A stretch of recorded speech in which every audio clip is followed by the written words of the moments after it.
चलिए आज आपको एक कहानी सुनाता हूं। एक 54 साल का रिटायर्ड फौजी, पुरानी आदत एक्सरसाइज की, दौड़ने की। बस वो ये भूल गया कि ये जेठ का महीना है, 44-45 डिग्री टेम्परेचर है और ये मेरा दोस्त अपनी आदत के अनुसार लगभग 5 दिन पहले मॉर्निंग रन पे निकल गया। समय था लगभग 9, साढ़े 9 बजे का।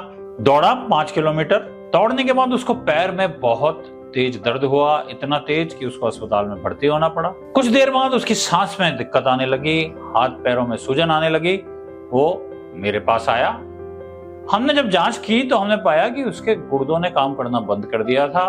क्रिएटिनिन जो किडनी की हेल्थ का मापक है और नॉर्मल 1 होता है, वो वैल्यू 4.5, और ये सच्ची घटना है। ये मरीज इस समय मेरे पास एडमिटेड है। क्रिएटिनिन 4.5 था, लेकिन उससे भी ज्यादा खतरनाक स्थिति थी कि उसके शरीर में पोटेशियम बढ़ के जो नॉर्मल 5.5 तक होता है 7 पे चला गया।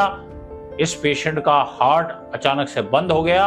इससे पहले कि हम कुछ समझ पाते, वो ऑलमोस्ट मर गया था। ठीक है, हम चूंकि वो आईसीयू में था, हमने तुरंत उसको संभाला। उसका अभी भी डायलिसिस चल रहा है जब मैं आपसे बात कर रहा हूँ। पेशेंट वेंटिलेटर पे है, होश में है और सब चीजें ठीक हैं। पोटेशियम धीरे धीरे कम हो रहा है, लेकिन गुर्दा अब भी रिस्पॉन्ड नहीं कर रहा। इस कहानी के पीछे का बेसिक उद्देश्य ये है आपको बताना कि भाई ये जो गर्मी है इसको हल्के से न लीजिए। इस पेशेंट को एक चीज हुई थी जिसको हम रैप्डोमायोलिसिस बोलते हैं। इसमें इसके शरीर की मांसपेशियां एक्सट्रीम हीट, एग्जॉशन और डिहाइड्रेशन की वजह से वो टूटने लगी और उनके टूटने से जो बाय प्रोडक्ट आते हैं उन्होंने उसके गुर्दे को जाम कर दिया। खूब सारा पोटेशियम मसल से रिलीज हुआ और उसने उसके हार्ट को रोक दिया। तो ये ऑलमोस्ट मौत के द्वार से वापस आ पाया ये मरीज। और कारण क्या था कि उसने इस गर्मी को, इस हीट को, इस लू को हल्के से लिया। तो आपसे मेरी रिक्वेस्ट है कि इस वेदर में please don't be casual.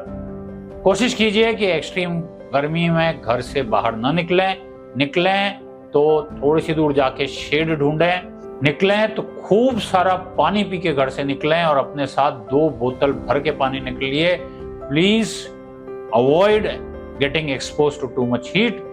Heat से हीट स्ट्रोक हो सकता है। टेम्परेचर 105, 106 चला जाता है। बॉडी का टेम्परेचर कंट्रोलिंग मैकेनिज्म खत्म हो जाता है। हीट एग्जॉशन होता है, एक्सट्रीम डिहाइड्रेशन होता है, गुर्दे खराब हो सकते हैं, ब्रेन पे इफेक्ट होता है एंड बहुत सारे लोग इस हीट में मृत्यु को प्राप्त हो जाते हैं सिर्फ इसलिए कि वो इसको कैजुअली लेते हैं। So please be extremely cautious. That's it. Thank you.